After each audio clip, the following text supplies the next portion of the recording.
Like I said yesterday with The Last House on the Left, the 1970s was the new Hollywood movement, where many new directors were coming in to try and establish themselves. One of the more notorious names in that camp was George A. Romero. He would become known for his Of the Dead movies, Night of the Living Dead and Dawn of the Dead. However, he made a movie in 1973 that's arguably just as good, it is never talked about, and scarily relevant in today's times. It's The Crazies from 1973. It tells the story of a virus that breaks out in a Pennsylvania town, and the government trying and kind of failing to cover it up. And, well, let's just say a lot of bad things happen for a lot of scary reasons. If George A. Romero was the master of anything, he was the master of delivering horror movies with a message. If you've watched any of the more recent Purge movies, you will know that this has become a very lost art. However, Romero did it not just with subtlety, but also giving you just a thrilling experience, but with also a message, some food for thought, if you will.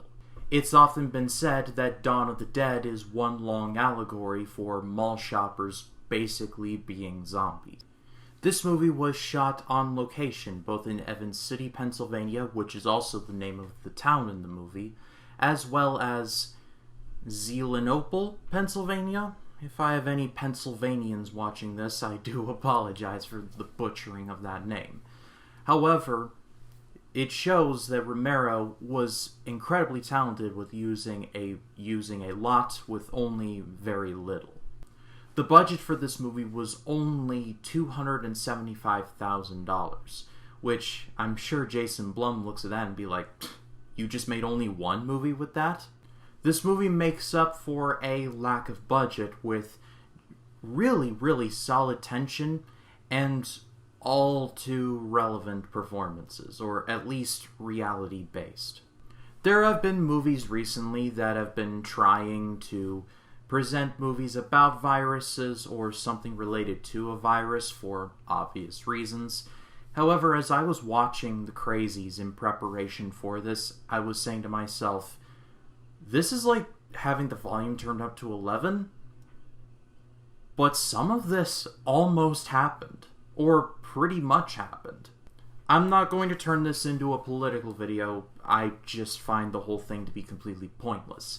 However, when you look at the news and you look at this movie from 1973 and compare it to, like, say, the news today, or at least in, like, mid-2020, late 2020, it's too scary. It really is. And the crux of the movie's story is the distrust between the people of the town and the military. The military come in and portray, like, we're just trying to stop the spread, we're just trying to keep things as peaceful as possible. Please disperse! That lasts for about a day, and then things go completely pear-shaped. If I could... It's like that scene in The Simpsons where Homer's like, it's just a little dirty, it's still good, and then when the first drop of blood is shed, it is completely gone. All civility is dead, and there are no rules now. The Purge movies wish they were The Crazies. That's all I will say. Another thing that I love about the movie is that they present the virus as something that legitimately brings out the worst in people. However, they keep it super vague, or at least vague enough to where you're sitting there like, what's the definition of bringing the worst in people? You see one boy looking like he's been through just a horrible experience, going against the restraints and yelling and primally screaming. However, you really don't see anyone else with the virus. It's all highly questionable. And the movie does a great job of not presenting a good side or a bad side. It's all shades of gray type stuff. I love that. I love the spirit of that. And at the end of the day, this is a very scarily relevant movie for today's times. And it was even relevant when it was released. This was released in 1973, sandwiched in between two pretty embarrassing times in American history. See the Vietnam War and see the Watergate scandal if you want more information. So, if you want to check this movie out, I highly recommend it. It's actually free to watch on YouTube, if you look in the right places.